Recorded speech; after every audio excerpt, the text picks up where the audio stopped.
Alrighty, let's get started. Hi, everyone. My name is Joanne Dinganan. I am the Senior Manager of Program Excellence at Financial Beginnings. And today we are launching our Community Drop-In Class series of the year. For any of you who've joined us before, our Community Drop-In classes are opportunities to learn online with us and with our volunteers. So I welcome you today in some lunch and learning. So I hope you have a good lunch to accompany what we're going to talk about today. Feel free to enjoy your food if you need to. Um, and let's get started. Today, we are going to cover our SAFE program. And forgive me, the slides are not changing. Let me try one more time. There we go. A little lag. In this series, we welcome every everyone. It's free to anyone who wants to attend online. We also will have a recording of this session on Financial Beginnings Online. So for those of you who are new to that platform, I want to give a big shout out to our colleague, Dr. Althea Blake, who headed up that project to bring Financial Beginnings to the virtual space. And so thank you all for signing up and all that and checking it out. I really encourage you to continue your learning on that platform and see what we have to offer. We'll be adding offerings to that platform throughout the season. So check it out. We'll be making announcements for when lessons come online. We have micro lessons coming online as well. So I'm really excited for that. But today we're going to do one of our classic lessons in our SAFE program, which if you are unfamiliar, that is our general adult program called SAFE. And in this edition, we're going to focus on 2026. Technically, we're already a month in. January is almost over, but it's never too late to make a plan, to set some goals. Lunar New Year is coming up, so there's still an opportunity to set some goals for whatever New Year's you celebrate. But a little bit about me, real quick. Again, my name is Joanne. I am with Financial Beginnings Program Excellence Team. That's really a fancy way of saying I do training. I work with volunteers and facilitators and educators to ensure that our programs are being delivered across the nation. I'm really excited for that. And I do have 8 years of experience in financial education. I've been in the classroom for many years, so I have lots of experience bringing these topics to audiences of all ages. And I want to acknowledge our partners for this series of classes. I want to thank Women's Council of the Association of Real Property Brokers, or ARPB. And I also want to acknowledge our supporters from Columbia Bank. They're amazing partners in financial education. And with their support, this series of classes would not have, or what is possible. So I'm really grateful to them, especially to Karen Allen and Linnell Bevels. All right, so quickly, I want to share what the objectives today are for this webinar. And I just want to bring it back to basics, essentially, right? We're going to revisit. I'm sure we all know what a SMART goal is, but how are we going to make our goals smart when it comes to our financial goals? We'll also bring it back to the basics of budgeting. I think, even as adults, even with folks with years of experience in our own personal finance, it's never too late or never unwelcome to remind ourselves of what is the basics of budgeting, what are ways that we can manage our spending, what are ways to better ourselves on that front. And then we'll close with um, financial tools that you can use. I would love to hear from all of you too, like what works for you so that we can share information with each other. All right. So let's go into our first section here. Let's set some 2026 financial goals. And I feel free to um, enter any responses in the chat box. I would love to see some activity there. My colleague Roberto is moderating our chat box, so thank you, Roberto. Um, and you know, feel free to light it up. I want to know what you're thinking. What goals are you thinking of? And you can even think of all kinds of goals here, right? It's 2026. It's a fresh start. Do you have any goals in education? Are there any major purchases you're planning?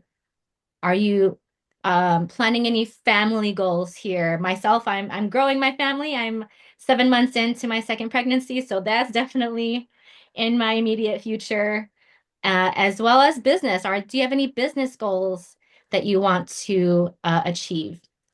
Awesome. We have some participation from our staff. Thank you, Liz and Ryan. Please say hello to our staff. Some of them are on the call here, so you might already see some familiar names or faces there. So thanks, Liz and Ryan. Any other goals that you want to share here? Bob, retire. Let's go. That's exciting, Bob. I'm excited for you, excited for your family. Anyone else want to share? Noah, purchase a home. What a big milestone. Definitely. I'll check in with you on that for sure. Yuna, save money and learn how to invest. This is the space for that. Yes, Yuna. I love that. All right. Thank you all for sharing. Please continue to share in the chat box.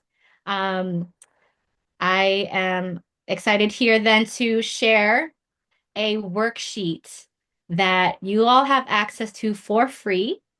You can find a lot of other worksheets on fbonline.org/resources, but I have a QR code here on the screen that you can use to send you straight to this worksheet.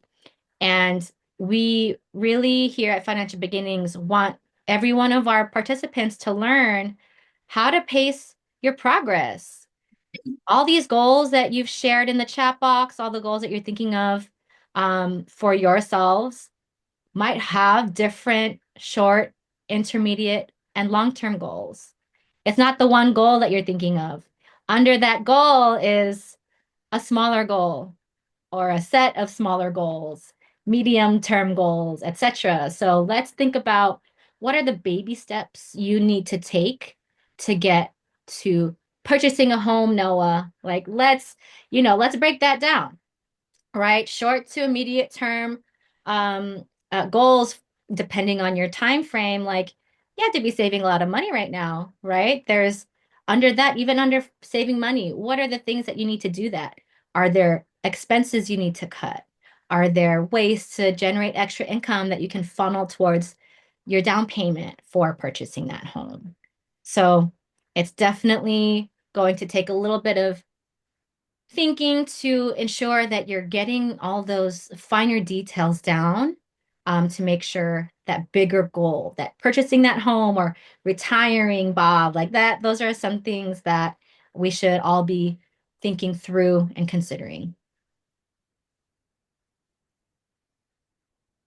So just a refresher then, after we've thought about what those smaller goals are, those intermediate goals, what are some ways we can increase the likelihood of reaching that goal, right? And so throughout Financial Beginnings programs, we have integrated the concept of setting a SMART goal. So you'll see this even in our elementary school program in some form or another, all the way to our high school and adult programs. SMART goals, we can never hear that enough, right? Let's set a SMART goal when it comes, especially to our financial goals.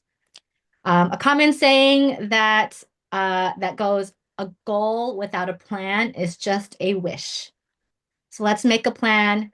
How do we incorporate SMART goals into our plan. And so just quick review. Again, we're going to bring it back to basics, right? You may have heard this a million times. Maybe you've heard it just a few times.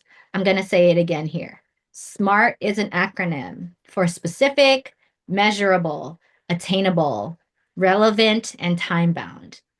There are other iterations of the SMART acronym, like I've heard that A stands for achievable, R realistic. So whatever words for each of those letters is most significant to you, use that. But these are basic terms that you can use here and adapt for yourself. So let's say that your goal is I want to save. So Yuna, you said that you want to save money. Okay, awesome. Let's start with that. That's a very common goal that many of us have. It's a common goal that many people set for the beginning of the year. So, how do we take that goal, I want to save, and turn that into a SMART goal? So, when you can write out each feature of the SMART goal, you'll be specific, you'll be measurable so that you are able to figure out what milestones you want to hit along the way to keep you motivated. What are the things you can do to keep it attainable? Is there a goal amount that you can reach and stay relevant with what you can do with what is your capacity? So after you've done or written down kind of answers to each of those five components, then you'll end with a statement, with a very clear statement about your goal. So we started with, I want to save. Great. After these SMART goals, or after these SMART components have been written out, detailed out, you can end up with a actual SMART goal that sounds more like, I'm going to save $300 in the next 2 months by doing more ride sharing so I can get a new television. Okay, so in that statement, we know how much this person is going to save. We know why they're going to save. We know how they're going to save. They're going to make some extra money by doing some ride sharing. So when you are thinking of your own goals, be as specific as you can. Get those details in, because as you plan those details out, the more likely you can achieve those goals. And I'm going to slide back to the pace your progress here because it all relates, right? We're going to understand how to make even the smallest goals, even the short-term goals, as smart as possible. Again, so that we are more likely to achieve the big goals, the big dreams that we have for ourselves.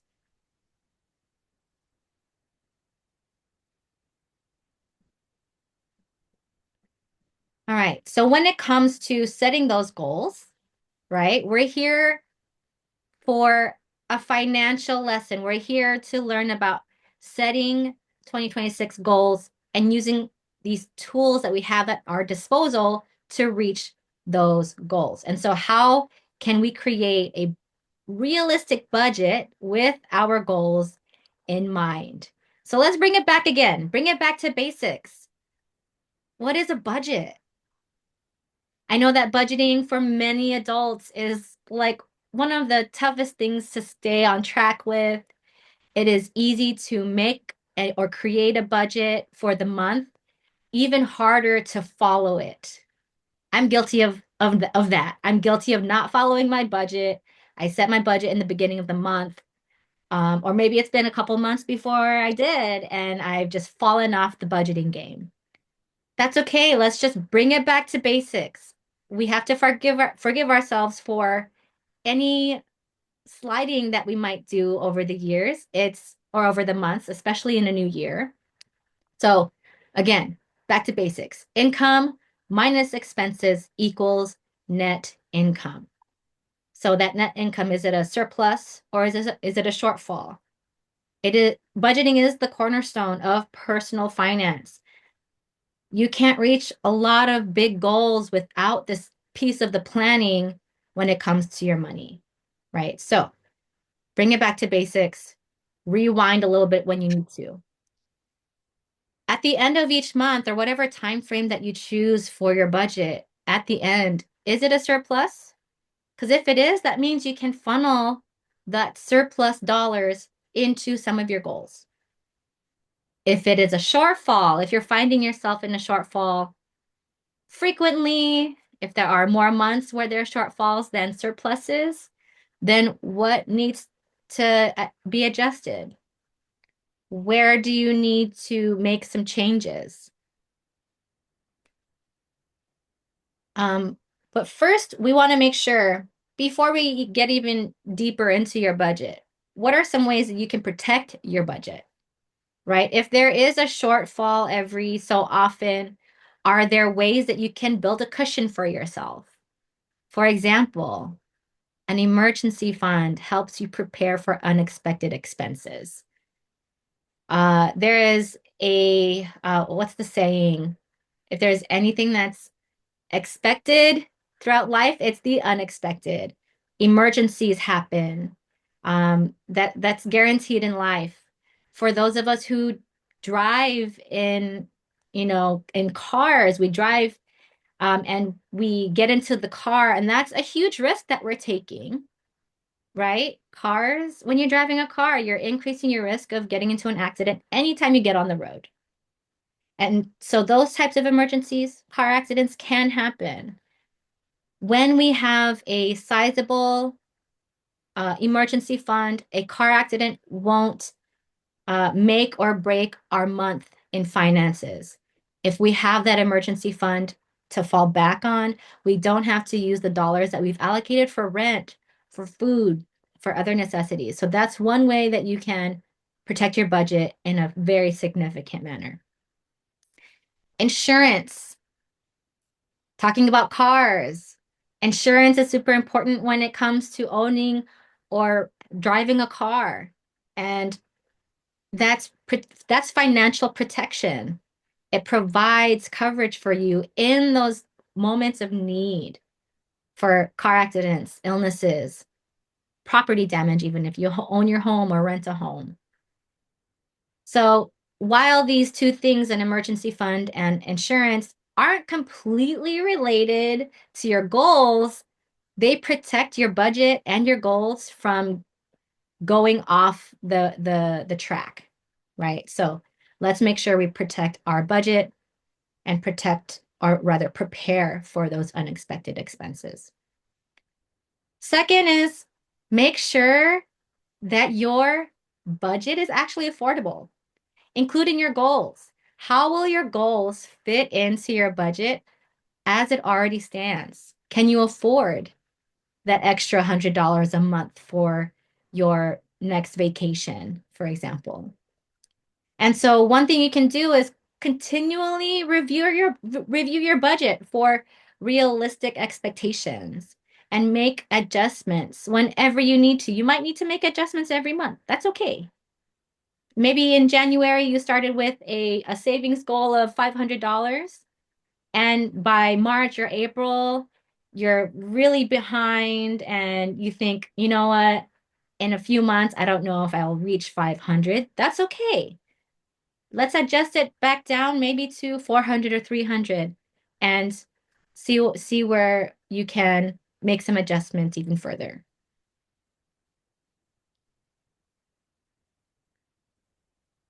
A couple of other tips here to integrate your goals into your budget. As we're talking about goals and thinking of what you want to achieve this year or in the next few years, create a wish list in your budget. I personally like to use YNAB. It's a budgeting app called You Need a Budget. And they have a desktop and a mobile version. And just like with any or with many other budgeting apps, you can create subcategories of budgets, and a wish list category is a great idea. If you have multiple goals that you're trying to achieve, or if you're trying to, for example, renovate your home, you can create a home renovation wish list that budgets out or that explicitly names items, for example. Like in a home renovation, you want to paint your entire house. That's one subcategory you can add, or a budget line item you can add. Um, Refreshed living room furniture.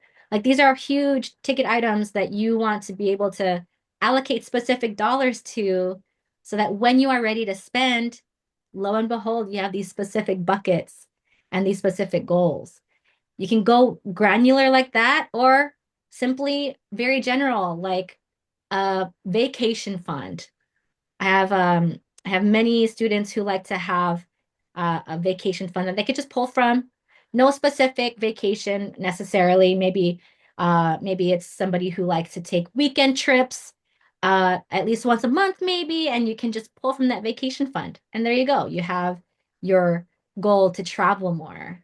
That is more achievable in that way. Another feature that I learned from YNAB and from a lot of other budgeting gurus out there is give every dollar a job. So when you're thinking of your budget, income minus expenses equals net. See how you can get your net to become zero as much as possible so that even if you do have a theoretical surplus, what are you going to do with that surplus set of dollars? Give those surplus dollars a job so that you know your dollar is working for you. So put those surplus dollars in your goals. If your goal is to move into a bigger apartment, right? Let's put that surplus dollars into your bigger apartment fund. And then finally, fund each wish list according to your priority. So whenever extra income comes in, or whenever your paycheck comes in and you know what percentage or what proportion you've decided to allocate that goal, do it right away. Like they say, pay yourself first. If a windfall comes, how much of that will go to your goals? Um, Tax refund season, hopefully tax refund season and not tax bill season is coming up. If you do expect a refund, plan ahead about how you are going to use that. Have a little fun with it too. I'm also a financial counselor. So some clients I tell when they don't have major debt obligations to at least allocate some of that for fun. And then the rest for your goals, for any other things that you have in mind for your year.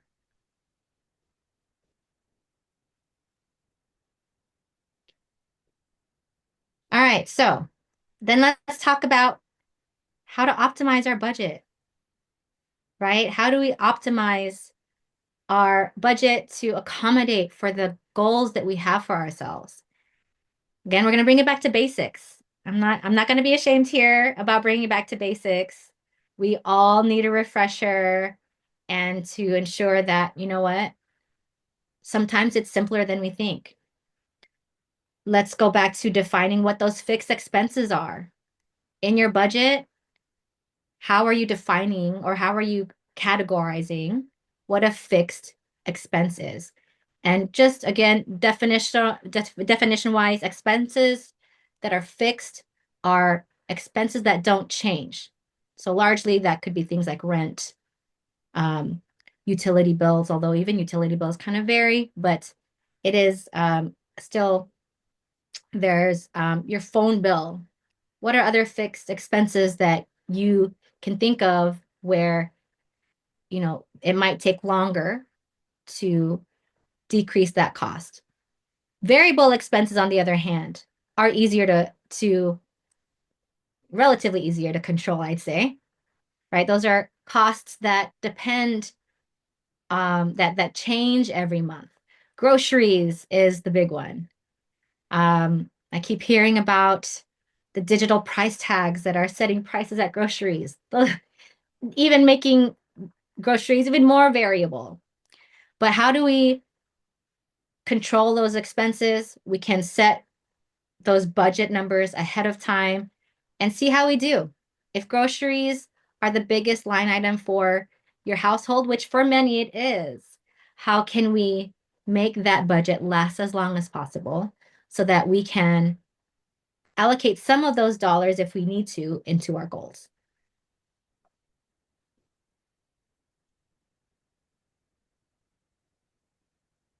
And so if you're finding that you do need to cut some expenses for accommodating your goals, then here are some typical tips to cut those expenses. So for example, again, food might be the biggest budget line item for a lot of households. So um, use use store brands rather than purchasing big brands.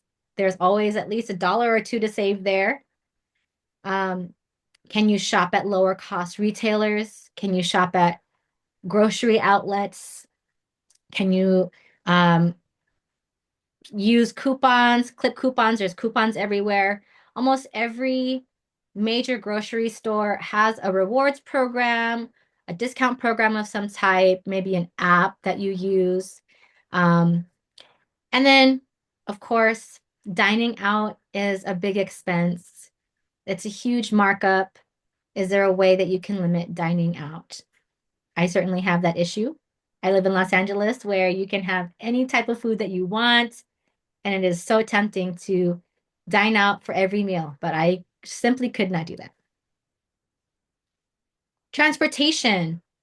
Are there ways that you can integrate more public transit into your daily life? I like to say, if you're trying to cut back on transportation, think about how much time you'll have to trade for dollars, right? In Los Angeles, transit's not amazing. It's there, there's an infrastructure, but I have to personally make sure that I'm budgeting my time when I take transit, not just I'm saving plenty of money. $1.75 is what it costs to take a train ride across town. That's saving me, many dollars in gas, but I do have to allocate usually it's at least 45 minutes longer than my normal car ride might take. So again, if you're integrating more transit, make sure you budget the time as well when you are doing that.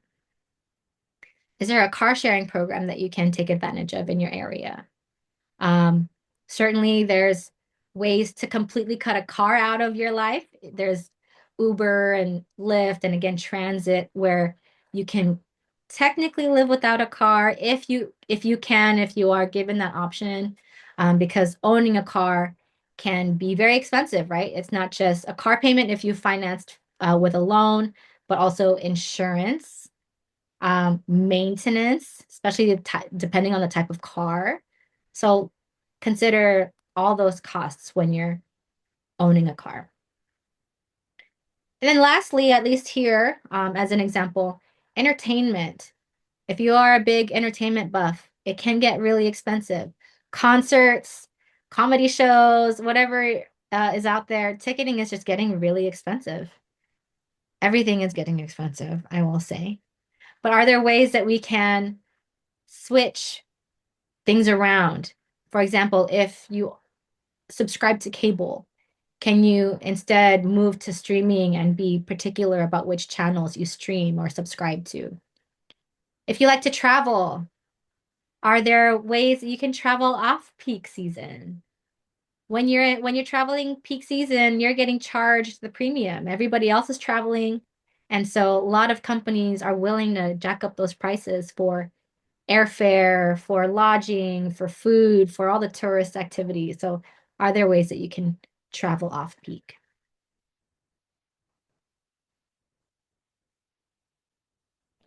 All right, let me pause here. I want to acknowledge again Women's Council at the Association of Real Property Brokers, as well as Columbia Bank. Thank you for your support in making these sessions happen. And thank you for joining today. I wanted to make sure everybody says hello to Linnell and Karen. Thank you. Thank you so much. All right. In this next section, we're going to talk about money management. How are we managing our money? What tools can we use to especially achieve those goals that we've set for this year? And there's so many budgeting tools out there. I'm sure each of us might have 5 different tools that we're using. Please light up the chat box with what those tools are. What budgeting tool do you use? Did you create your own? Are you a spreadsheet nerd too, like me? Um, but I would love to know which tools you use for your own personal finance so that maybe perhaps somebody here could learn from you as well. But on the screen here, we have some examples. We have a library of worksheets that are at your disposal for free. So please, if you want to point your mobile phone to the QR code here, it'll take you straight to our worksheet library. Again, big shout out to or to Dr. Althea Blake, excuse me, for making those available to each of us. Lots of really helpful tools and not just for reaching your goals, although all of them are related, I would say. So please take a look. Lots of tools that you can use and integrate into your personal finance toolbox. There are spreadsheets and software available for you. I keep seeing ads about Rocket Money and their budgeting app. Excel. Yes, Liz, I see you. I see you, Excel. To the Excel also has some templates that you can download. There are also plenty of, creators that make their own spreadsheets off of Excel or even Google Sheets. So take a look at that. Etsy is a random place. I don't know if you've ever looked at Etsy, the marketplace, and there's so many different kinds of downloads that you can take advantage of when it comes to budgeting. There's so many styles, so many ways that you can budget. So please take a look at marketplaces like Etsy. They provide a um, a huge a huge collection. Digital marketplaces like that too. Just it's the internet provides so many options for you. And then, of course, mobile banking apps. If you bank at a financial institution that has their own app, many times they will provide some sort of budgeting or money management tool. So take a look, explore your mobile banking app and see what they can offer. They might at least offer categorizing of your transaction so that you have a snapshot of where your money is going. So take advantage of that tool. It's super helpful and it comes straight from your banking app. That's easy integration. You don't have to have a separate budgeting app like I do. I have to reconcile my bank account with my budget, which you should do anyway. But when it comes out of your banking app, it makes it so much easier.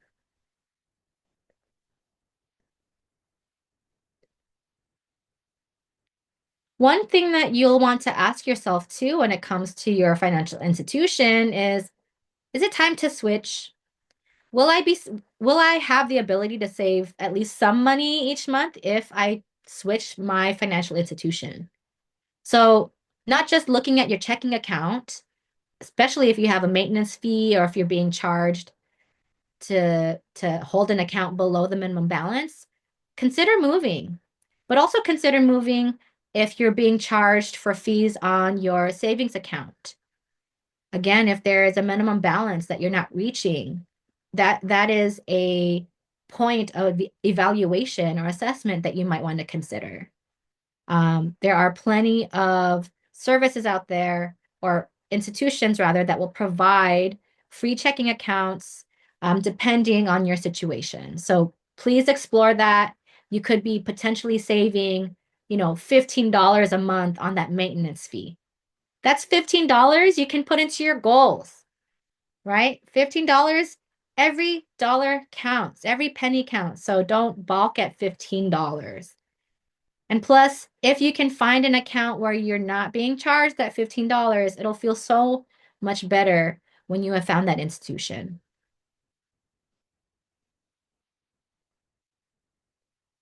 Other things to consider, do you need access to your money more easily? Are you finding yourself kind of scrambling to get cash from a convenient ATM location? Or maybe the opposite. Maybe you find that you don't need such a big bank. You've been banking almost exclusively online nowadays. Is that a place you can move your money?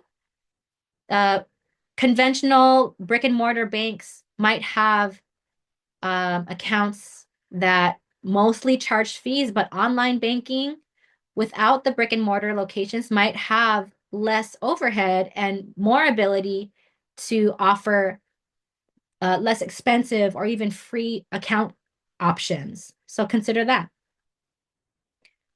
What are their fees and policies?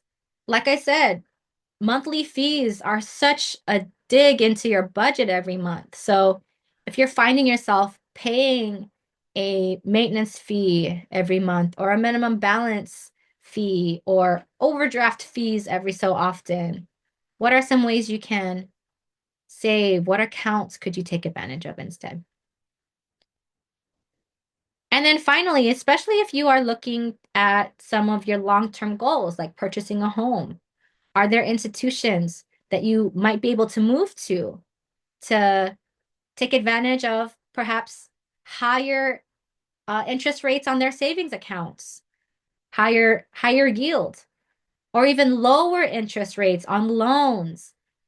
There are first-time homebuyer programs at many institutions, so that's always a good point to look at in your research if home buying is on your list.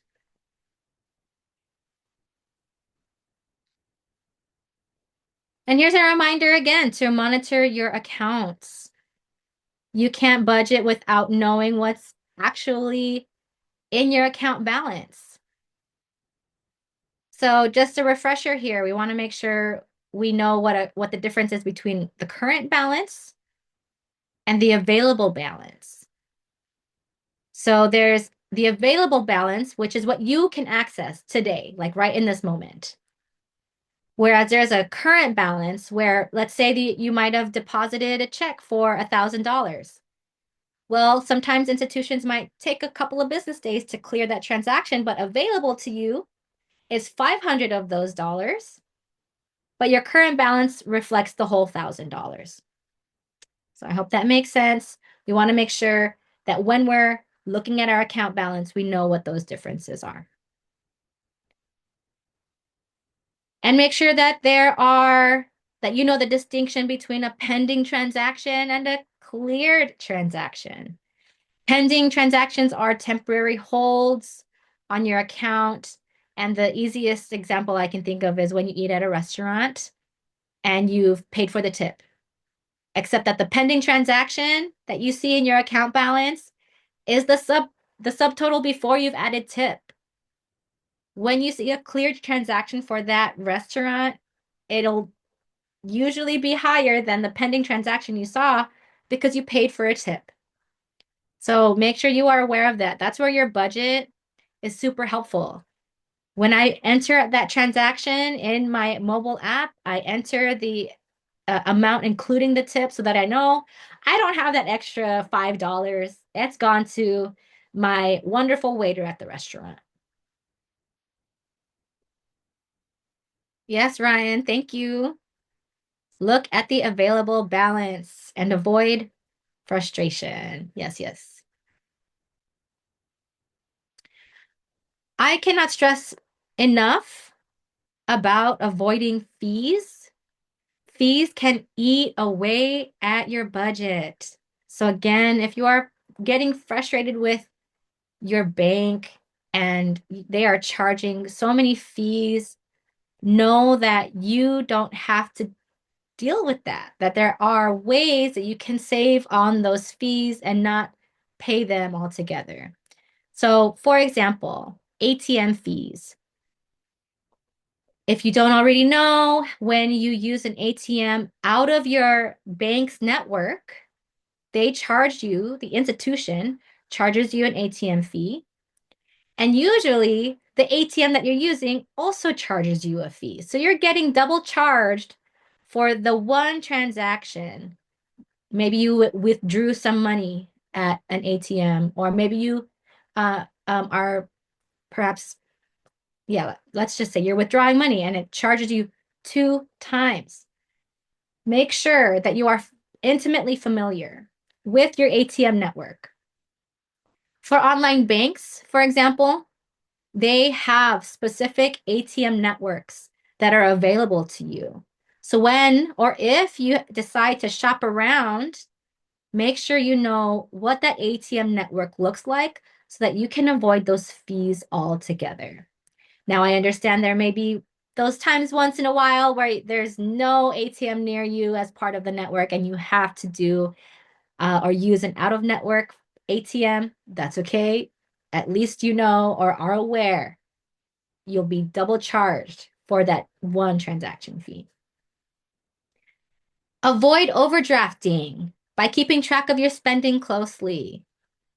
It wasn't long ago where overdrafting was an issue for me. And once I started tracking my spending more closely and my account balance, avoiding overdraft fees became a thing of the past. It's become second nature, and hopefully it could be for you too.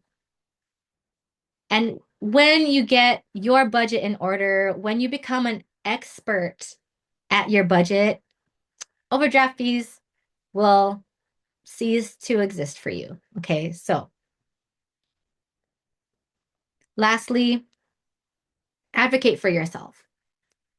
If you find yourself getting charged for an overdraft fee, for example, you have the right at least a few times a year to ask your bank or your credit union, can you reverse this fee?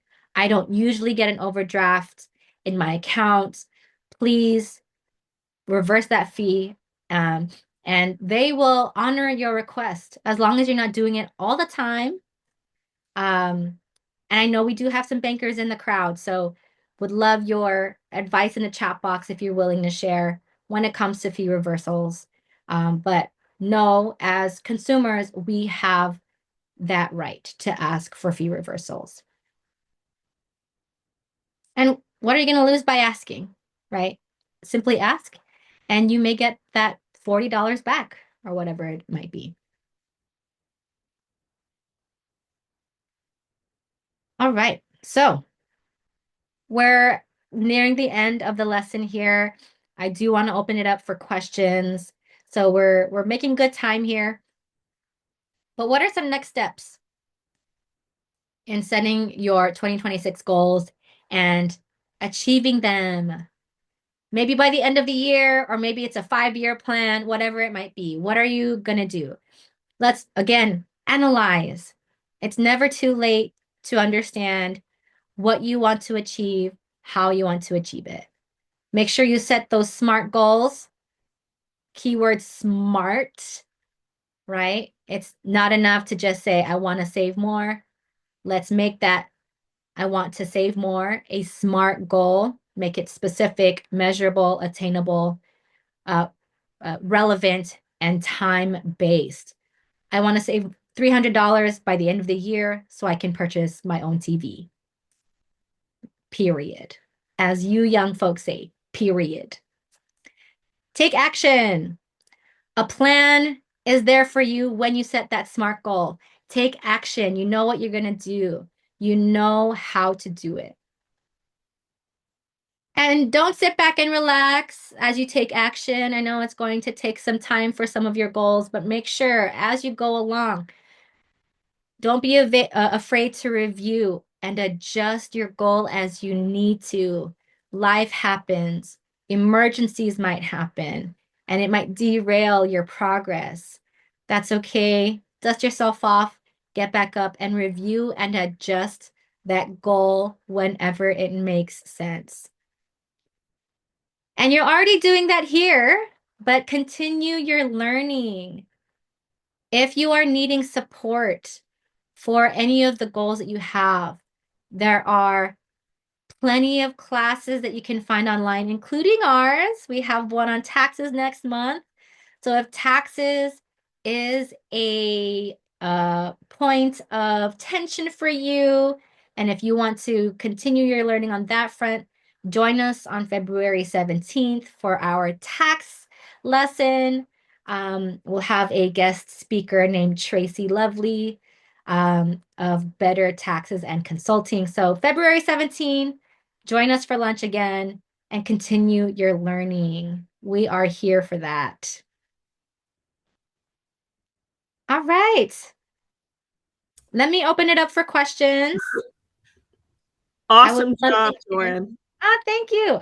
Who is that? Linnell? That's Linnell Bevels, president of Women's Council of Associated Real Property Brokers. Sorry, I'm nursing a cold still, but it's a pleasure to be here. And I just want to, as I said in my comments, I really, really, really want to thank Joanne Danigan and the Financial Beginnings team for all of their support over the years, and especially for helping me help our Women's Council local chapter here in the Oakland Bay area for getting this financial education series off the ground.